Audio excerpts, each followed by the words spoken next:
Hey, Gachagua's new scandals on Ruto.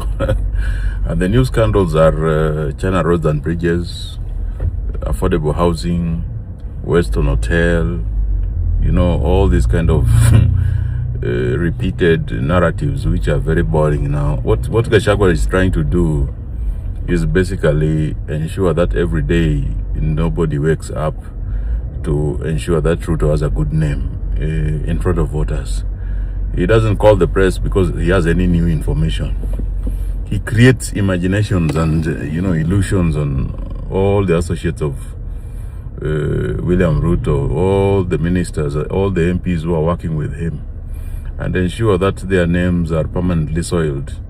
I don't know if that's his way of raising campaign funds, because I know that what Gachagua is very desperate for is a handshake with Ruto, and that's why he doesn't want Kalonzo as a president. He doesn't want Sifuna as a president. He wants himself as a president.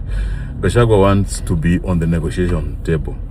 The unfortunate bit is that he believes that William Ruto will call him because he has soiled his name so much.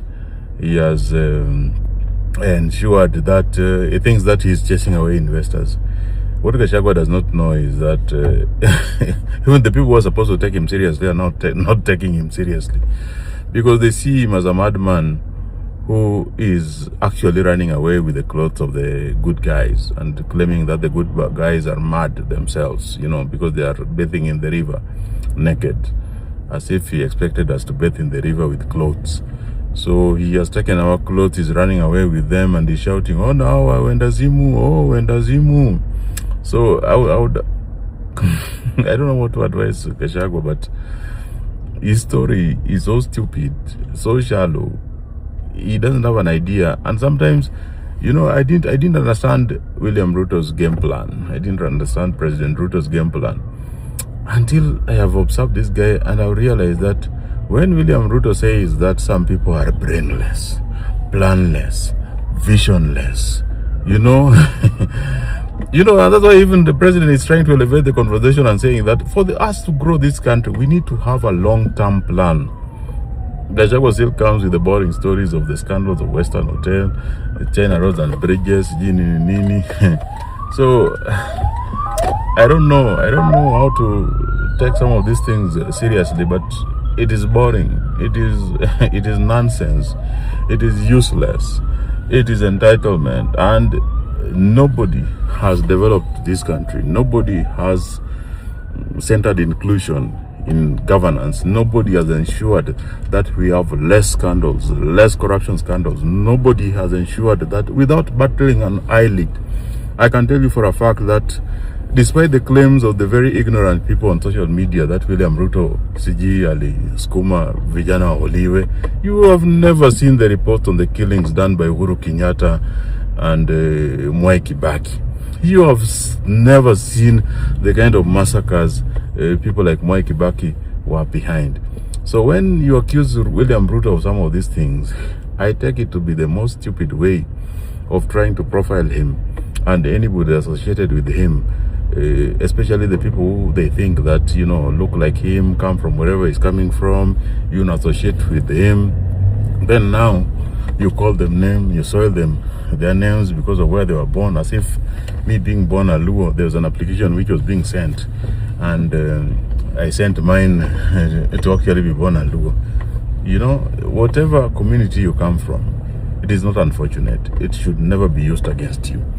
But we are living in a situation where somebody wakes up and thinks that when he soils the name of William Ruto, then he will look good. He doesn't look good because he's doing anything meaningful.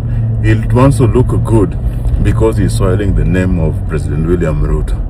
Guys, si utafute kazi ingine, because hii ingine ya kuharibu jina ya William Ruto, mimi sioni kama italeta kura, na sioni kama itamtoa kwa kiti.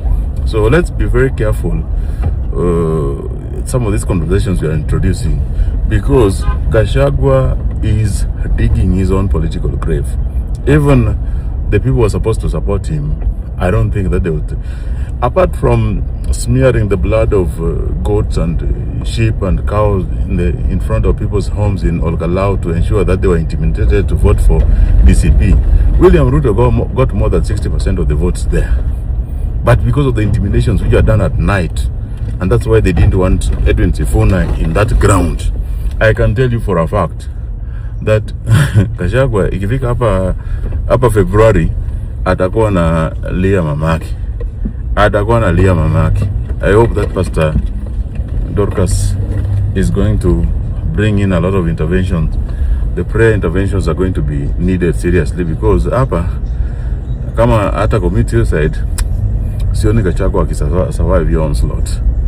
Wacha tuwashe gari, wacha tu launch campaign, wacha jamaa kimbie uchi, because we are going to take our clothes back, and Gachagua is not surviving this. So I endelea to imagine scandals, thinking that every Muindi who is working with William Ruto is a devil. He is trying to create scandals. Unaona, siji huyu ati sasa Muindi yote anafanya kazi na William Ruto sio Mkenya, just because they are having a different skin tone from the common Kenyan, then they are not Kenyan. Gachagua does not know that we have Kenyan Jews, we have Kenyan whites, we have Kenyans who are whites. They are third or fourth generation Kenyans, but they are white. They are third, fourth generation Kenyans. Indians, we have third, fourth generation Kenyans from other parts of the world. Kenya in Africa is one of the most diverse countries. One of the most diverse countries, and then now somebody sits in alafu anatoa press anasema kwamba sasa hao sio wa Kenya, siji citizenship sio walinunua, siji sasa ata accuse nani, PS immigration. Mwendazimu bwana, end of nguo because you are naked.